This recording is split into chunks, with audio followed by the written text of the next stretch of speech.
Then said a teacher, "Speak to us of teaching." And he said, "No man can reveal to you aught but that which already lies half asleep in the dawning of your knowledge." The teacher who walks in the shadow of the temple among the followers gives not of his wisdom, but rather of his faith and his lovingness. If he is indeed wise, he doesn't bid you enter the house of his wisdom, but rather leads you to the threshold of your own mind. The astronomer may speak to you of his understanding of space, but he cannot give you his understanding. The musician may sing to you of the rhythm which is in all space, but he cannot give you the ear which arrests the rhythm, nor the voice that echoes it.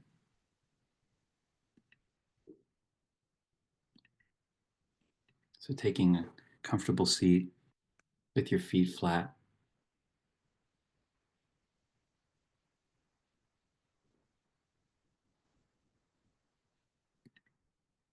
just feeling the tilt of the planet towards spring.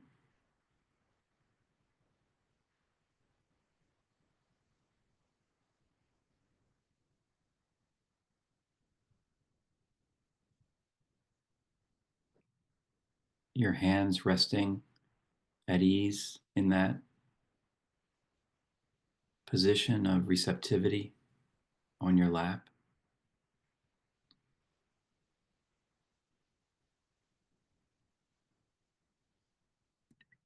And then straightening the back just a bit, lengthening the neck by a millimeter.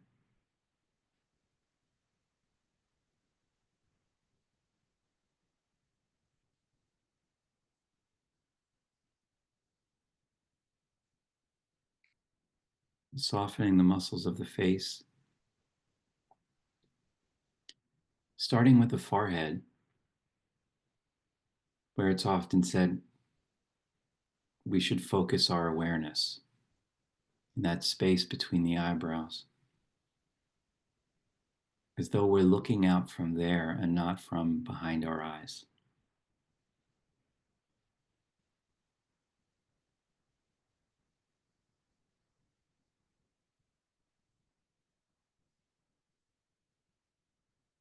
And then just feeling everything in the face unshielding itself. The muscles around the eyes, the cheekbones, the muscles of the jaw.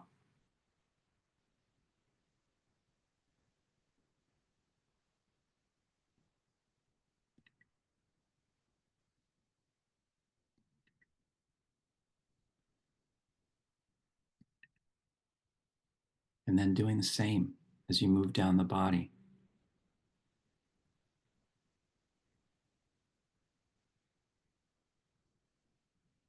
Keeping your neck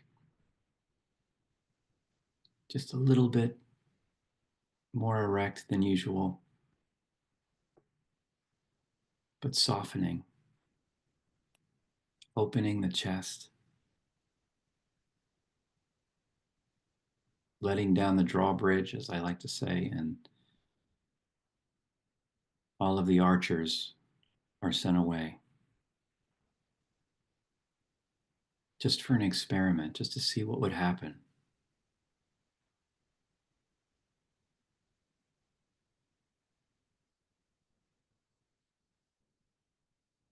And then the belly too.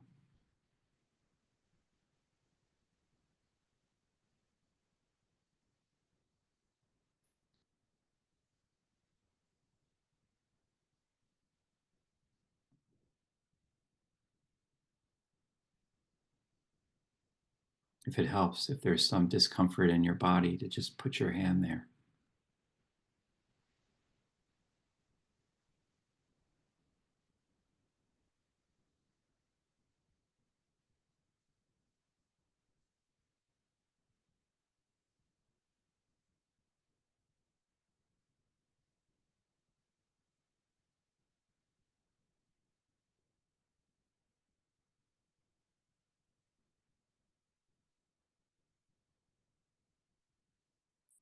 And then lengthening the breath to 4 counts in, the little pause at the top, and 5 counts out.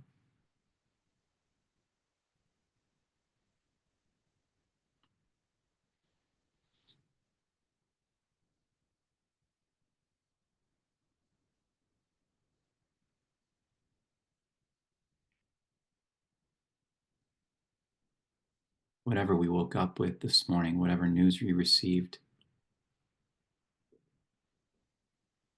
and are keeping up with the suffering that's going on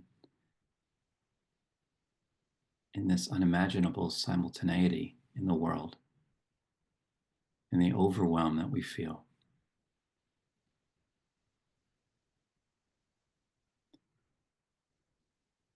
We take it in with compassion and a desire to relieve suffering,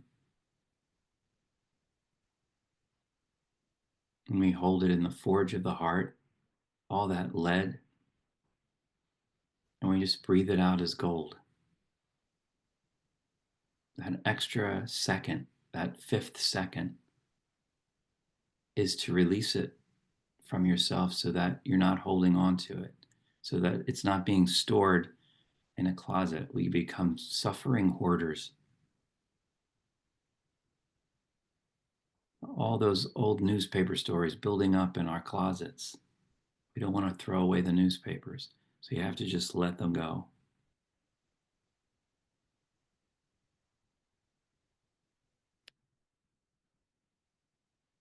Just breathing in with the intention of relieving suffering however we can, holding it, and then breathing it out to 5.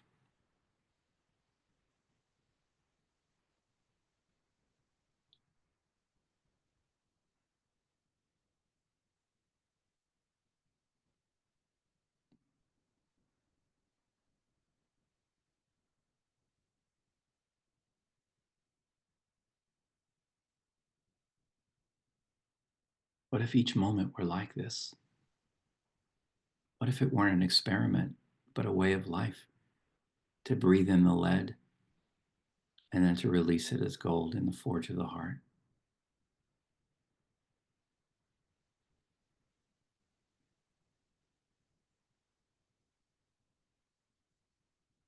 And you're just feeling that connection between the heart and the head called chitta.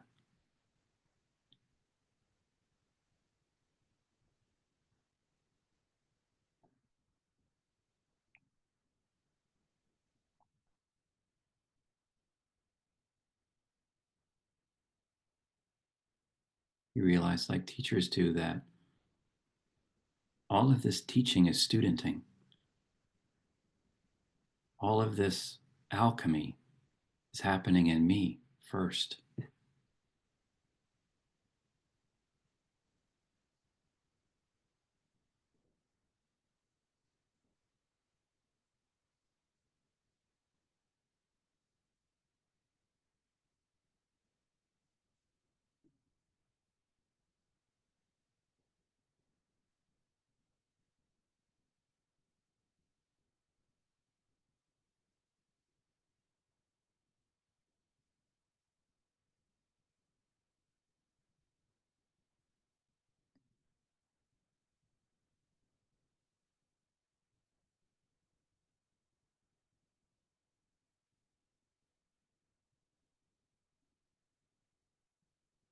Then said a teacher, "Speak to us of teaching." And he said, "No man can reveal to you aught but that which already lies half asleep in the dawning of your knowledge. The teacher who walks in the shadow of the temple among his followers gives not of his wisdom, but rather of his faith and his lovingness. If he's indeed wise, he doesn't bid you enter the house of his wisdom, but rather leads you to the threshold of your own mind. The astronomer may speak to you of his understanding of space, but he cannot give you his understanding. The musician may sing to you of the rhythm which is in all space, but he cannot give you the ear which arrests the rhythm, nor the voice that echoes it.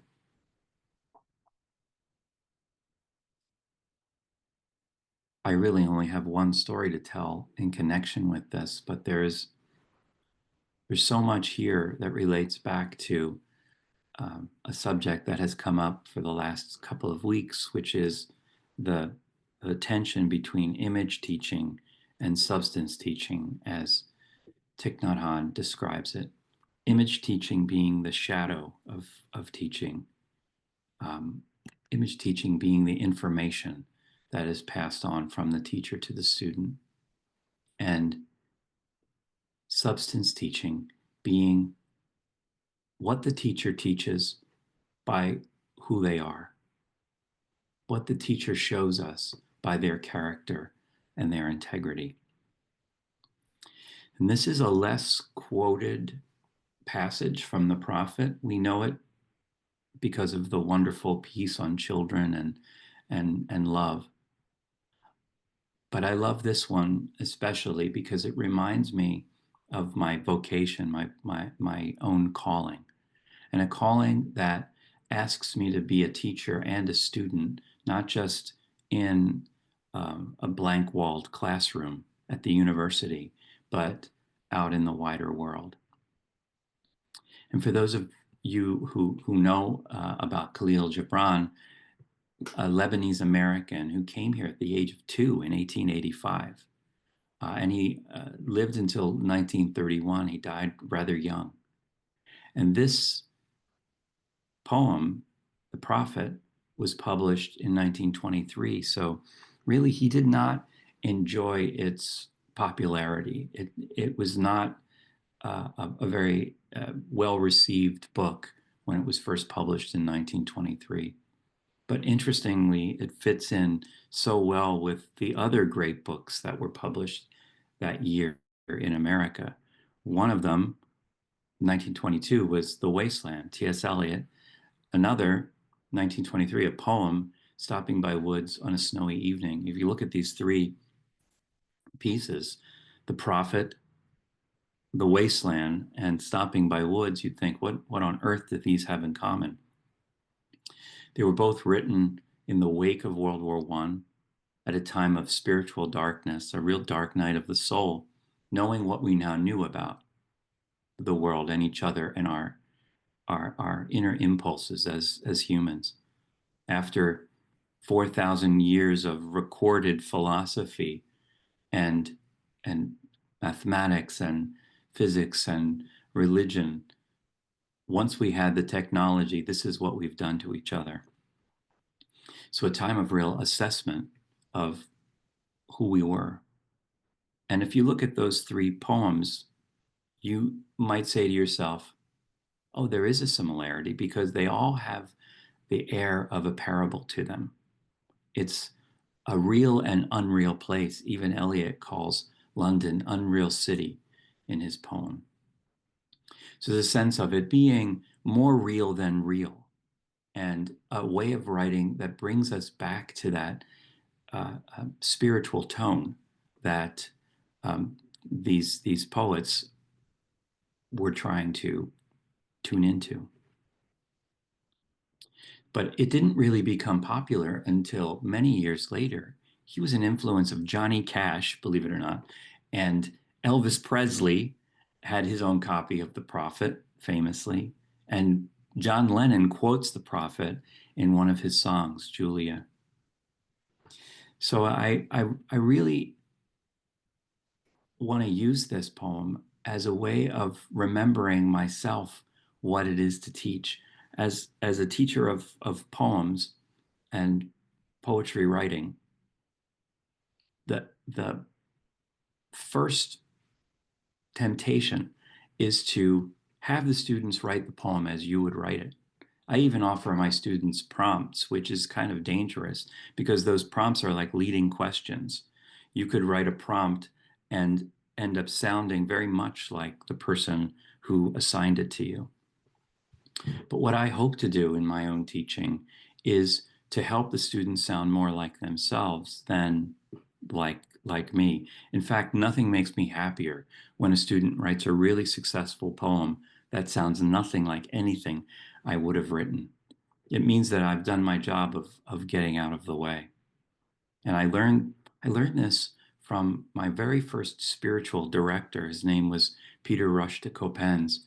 He was a mystic who lived in the mountains in Pennsylvania and a teacher himself. And I was shocked when he told me that teaching had very little to do with what I say and almost everything to do with who I am. And I found that over the years, now 30 years later, that it's true that teaching has sanded me down. It's made me less liable to take things personally in the classroom. It's led me not to judge the student who sits in the back and who says nothing because they might be the star of the class next month. It's led me never to give up on certain students because I've seen them turn around. It's led me in all of these wonderful spiritual directions, even though I didn't begin writing poetry with anything spiritual in mind. But what I've found about halfway through is that I could be all those things in the classroom, but when I left the classroom, it was all gone. I was that same confused person again, blocked person again.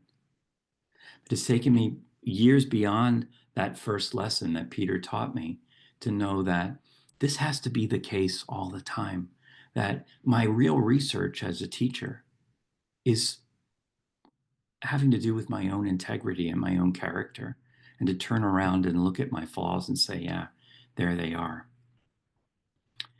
Parker Palmer, a wonderful writer on teaching who wrote the book, The Courage to Teach, says two things that I might leave you with here. The first is relational trust is built on movements of the human heart, such as empathy, commitment, compassion, patience, and the capacity to forgive. He says that all teaching is based on relational trust. And he writes, as I teach, I project the condition of my soul onto my students, my subject, and our way of being together. Whether I like it or not, as I teach, I project the condition of my soul onto my students, my subject, and our way of being together. If we could just take today, whether you're a teacher or not, I know there are many teachers here, but whether you're a teacher or not, if we could just take today and think about our relational trust in whatever context we enter, and think about the way that my soul is being projected on this conversation.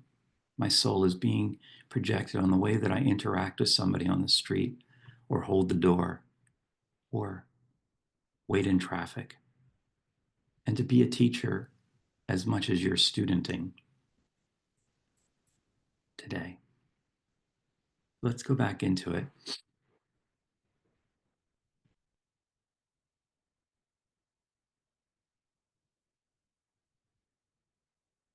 Getting back into that comfortable seat with your hands resting on your lap, your feet flat.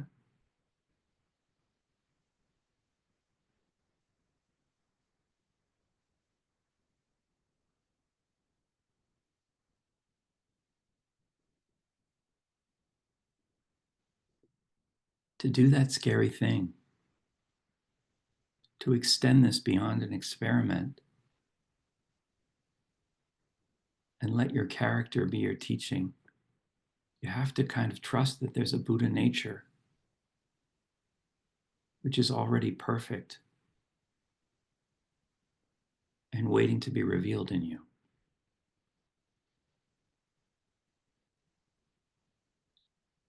The greatest teacher I had about the nature of the self was my grandmother. She suffered from aphasia at the end of her life and was forgetting words and forgetting names. And I knew the day would come when I would visit her every week that she would forget my name. And it happened. My name and the names of things slipped away. But there was one thing that she didn't forget. When she saw me, she would say, I love you. She would just say, I love you over and over again. And that's my name. That's the self. That's what I learned from her.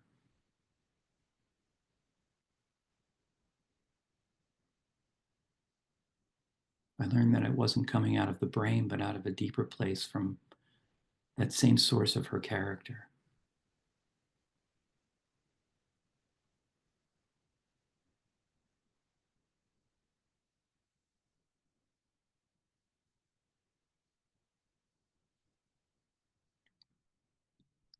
Just lengthening the back a little, softening the shoulders.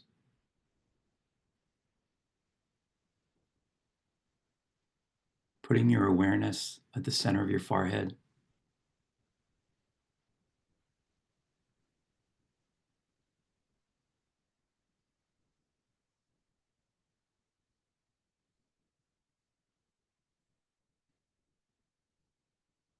Your hands receptive to what comes.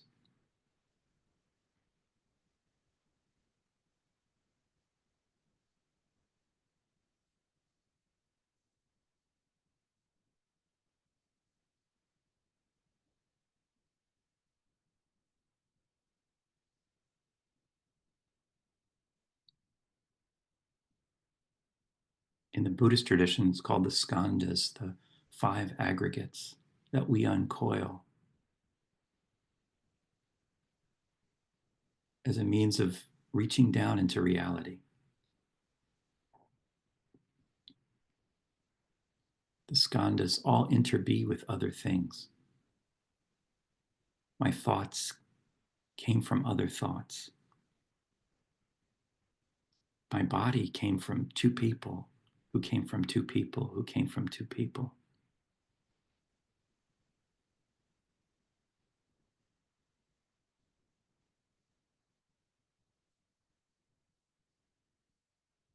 My emotions come from seeds that were planted there by experiences and learned behavior.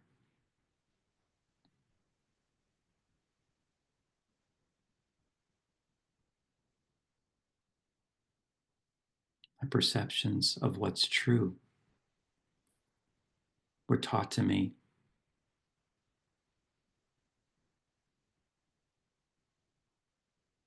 and the samskaras, the scars that life leaves on you, come from conditioning or traumas.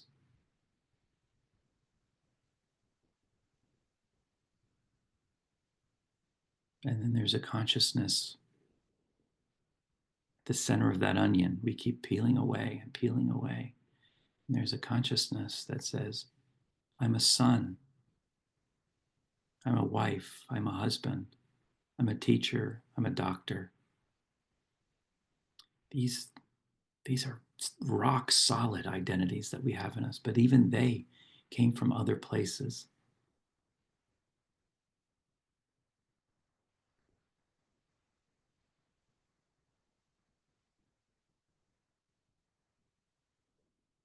And if you can just keep unraveling all the stuff that changes until you get to what's real, what doesn't change.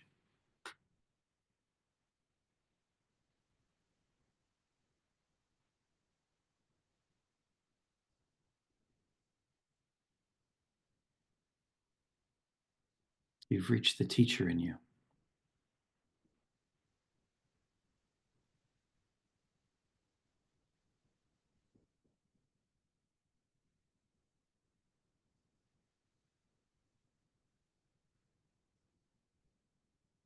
Just sitting in that center.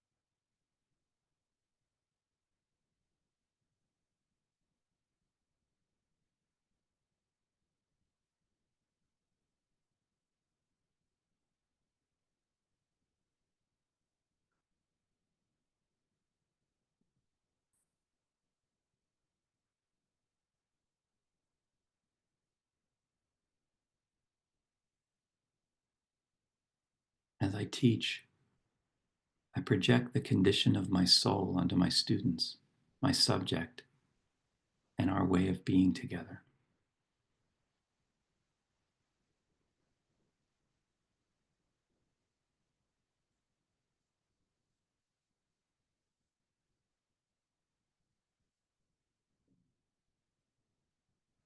Can we extend that beyond the classrooms or our job or our families?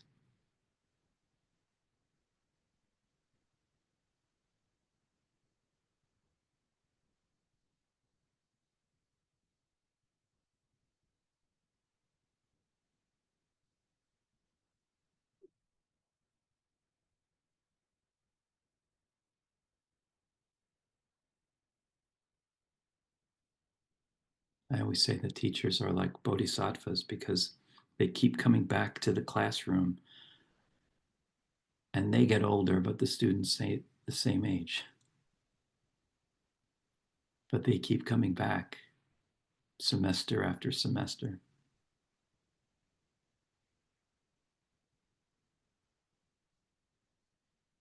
But there is a keep coming back to this.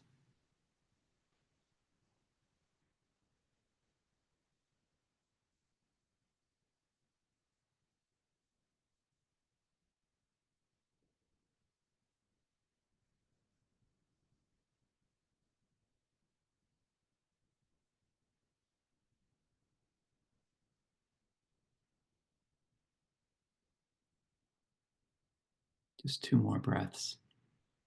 4 counts in.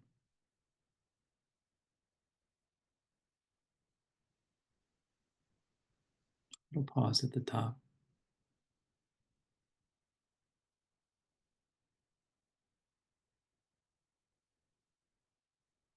5 counts out.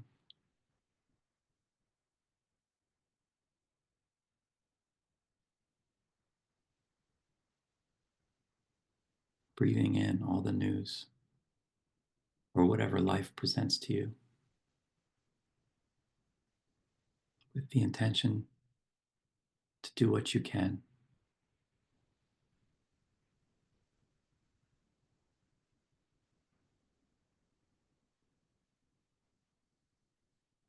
And then breathing out the gold.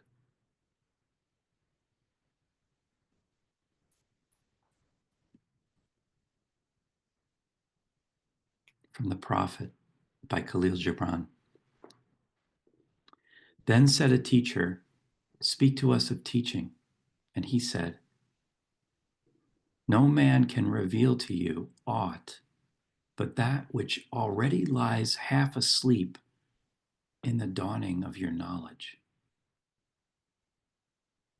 The teacher who walks in the shadow of the temple among his followers gives not of his wisdom, but rather of his faith and his lovingness.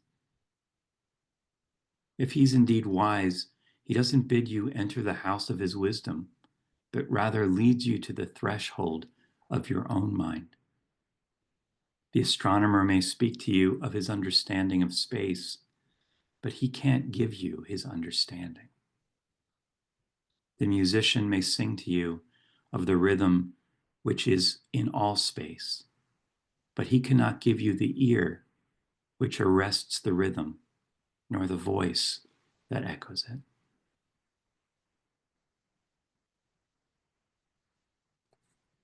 Thank you, everyone.